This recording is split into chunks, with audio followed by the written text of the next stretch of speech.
You don't know how glad I am to see you. You did the right thing. Akande was a monster. Her death was much deserved, and long overdue. And you lunatic, you broke into the board's own fortress just to rescue one doddering old man. You are absolutely out of your mind, and I can't begin to thank you enough.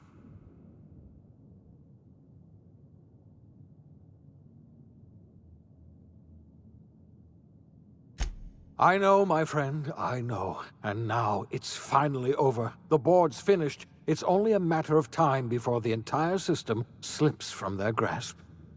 You've broken the board's stranglehold on this colony, and you saved my life. But there's still so much we have yet to accomplish. You and I are going to have to work harder than ever to save Halcyon. I'm afraid the situation is far worse than any of us ever anticipated.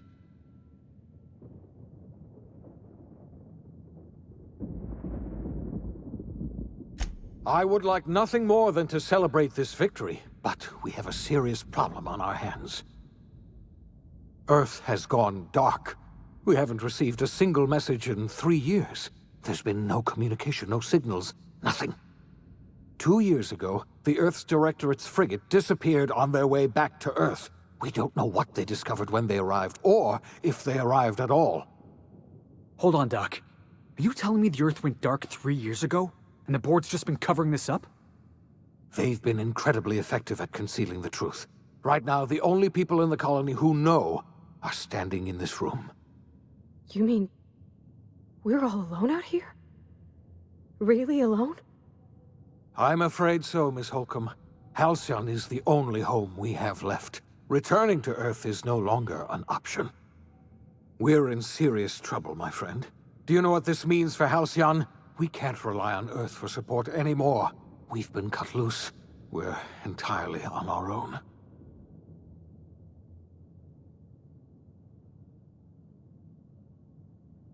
Yes, certainly. I'll help however I can.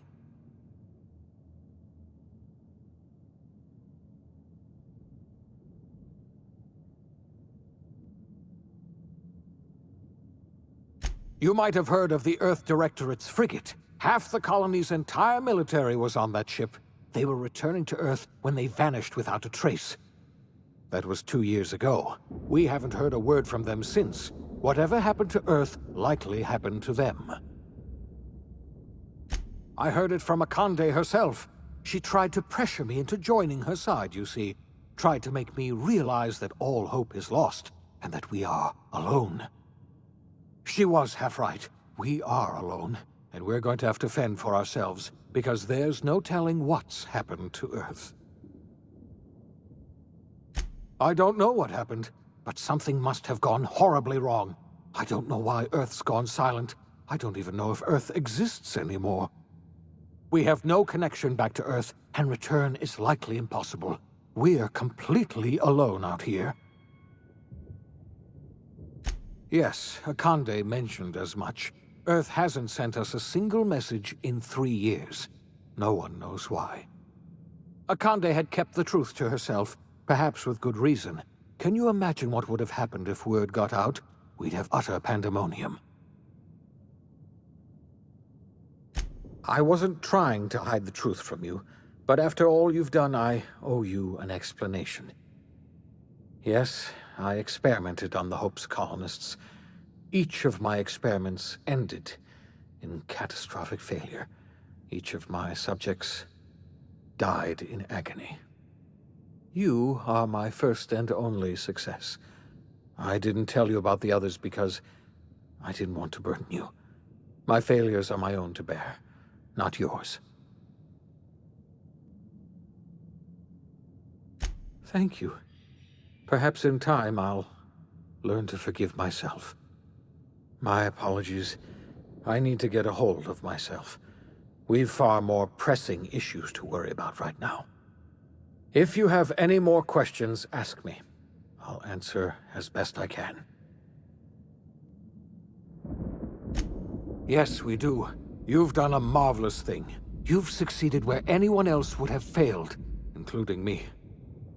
We must begin the revival process immediately, starting with the Hope's brightest minds, and then we're going to fix this damn colony, one problem at a time. We're going to need a leader, and I can't imagine a better person for the job than you. What do you say, old friend? Will you help us?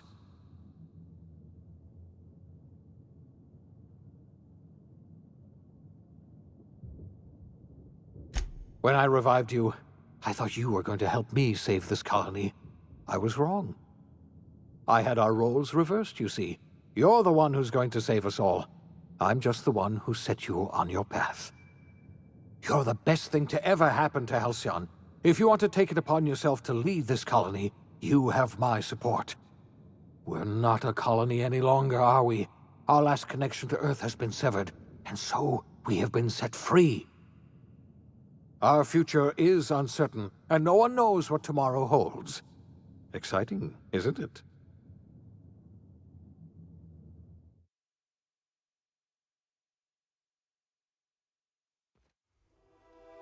The OSI teaches that everything in the universe happens according to the grand plan. But the stranger that arrived in Halcyon was an unplanned variable. From the moment he landed in Emerald Vale, his actions altered the course of history. The events on Tartarus brought about the end of the board's authority. But the board's mistakes would haunt the colony for decades to come. The damage they left behind would require the work of a generation to repair. Dr. Phineas Wells began reviving a handful of the Hope's colonists. Engineers, scientists, technicians, and intellectuals. They were among the brightest minds the Earth had ever sent out into the stars. The Hope scientists and engineers woke up in a colony descending headlong into total collapse. With no way to return to Earth, they had no choice but to band together and devote themselves to the cause of saving Halcyon. The people of Halcyon were nothing if not hardy. In the absence of the board's authority, many of the colony's settlements banded together with a single purpose in mind: survival. Life was especially hard in the years to come. Some towns dissolved by attrition and starvation, but most of them found a way to carry on. In the years to come, Halcyon was forced to reckon with its newfound freedom. The board was gone, and for better or worse, the colony was responsible for its own destiny.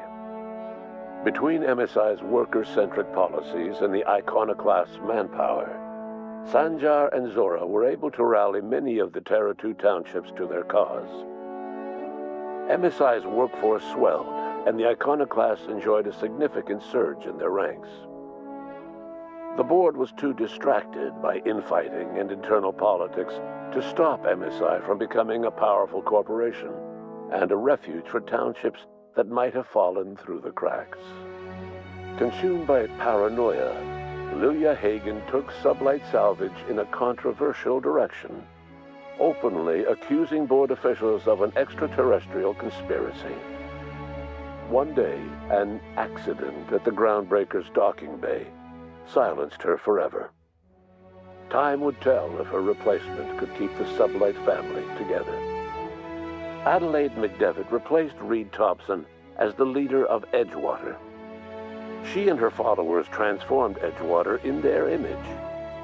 Anyone loyal to Reed was pressured into leaving town, and those who stayed behind adapted to her way of life. Adelaide transformed the old cannery into a new garden. The nearby Edgewater Cemetery provided a convenient source of fertilizer. Under the leadership of Junlei Tennyson, the Groundbreaker held firm against corporate influence. The ship's mechanical stability gave Junlei the time to educate a promising generation of engineers schooled in her family's traditions. The future of the Groundbreaker looks promising. The rediscovery of the Hope and the abandonment of the lifetime employment program forced Byzantium to come to terms with some uncomfortable realities about the state of Halcyon. While Byzantines were reluctant to surrender the luxuries they'd grown accustomed to, the board's diminished authority gave them little choice in the matter. Nearly everyone had to learn to make do with less. Some even had to get jobs. It was a dark time indeed. Your influence further cemented Ellie's perspective. She understood she could never truly rely on others, so she set about making sure she wouldn't have to. With a steady income from the life insurance payouts, she was finally able to afford a ship of her own. She enjoyed a long and infamous career running missions across the system. Some of them were even legal. Life in Halcyon was sobering for Felix Millstone. The grand revolution he dreamed of never came. There was no great awakening for the colony, no celebrations in the streets. There was only the hard, desperate work of trying to repair a broken colony. Felix never had a head for numbers, but if there was labor to be done, he was there to help. Eventually, Felix realized that the work of a revolution was done with two hands. As much as he enjoyed his adventures aboard the Unreliable, the vicar, known as Max, eventually decided that it was time to move on, to live out the life he had sought so long to create. He knew there were many in the colony who carried burdens much worse than the ones he had struggled with, and he devoted himself to easing their suffering wherever he could. He only ever took up arms again to defend the defenseless.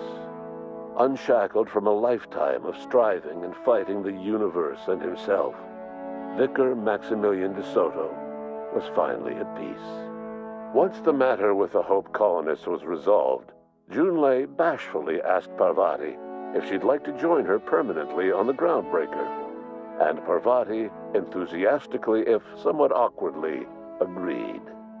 The stories of her adventures spread across the colony, and Parvati soon found herself the center of attention. Having served as the engineer of a renowned spacecraft, tramp freighters and wildcat miners sought her out by name, and in no time, she was a fixture in the Groundbreaker's mechanical ecosystem. She and Junlei were never far apart. As hard as she tried to drink them away, Nyoka's memories eventually overcame her. Traveling with the crew served as a constant reminder of the family she'd lost, and so she eventually returned to Monarch to get back to what she found most comfortable: the deep end of a bottle and the far end of a trail. Few have seen her since, but travelers often swear they hear her and her machine gun in the night, screaming swears and spitting bullets. The SAM unit that accompanied you spread awareness of the product line's superior sanitation and maintenance capabilities across what was left of the colony. This led to a boost in SAM unit sales. Did you know that SAM units are the longest-lasting, toughest-acting cleaning solution in Halcyon? Minister Clark was released from house arrest, and his contact with you gave him a sense of renewed purpose and vigor. Once it became clear that no help would be coming from Earth, he threw his considerable efforts and talents into helping Halcyon manage the crisis before it. As for Dr. Phineas Wells, he spent his remaining years in his orbital lab. He eventually came to terms with his own past and was able to forgive the mistakes of his younger self by devoting his remaining years to serving the colony. Dr. Wells was able to revive many more scientists and engineers than he first expected, thanks to the additional batch of chemicals you stole from the Ministry. Wells never forgot about the human lives that were lost in acquiring these chemicals. In the end, Dr. Wells was able to save every scientist and engineer aboard the Hope. Over the next decade, nearly all of the Hope's remaining colonists were successfully revived. Halcyon saw a period of rapid technological and scientific advancement. Breakthroughs in dietary supplements saved the colony from starvation. Geoengineering projects and social reforms began to change the structure and character of the colony. Dr. Wells laid the groundwork for the project to save the colony, but he would never live to see the fruits of his labor. He passed away a few years later. His work was carried on by the scientists and engineers he revived.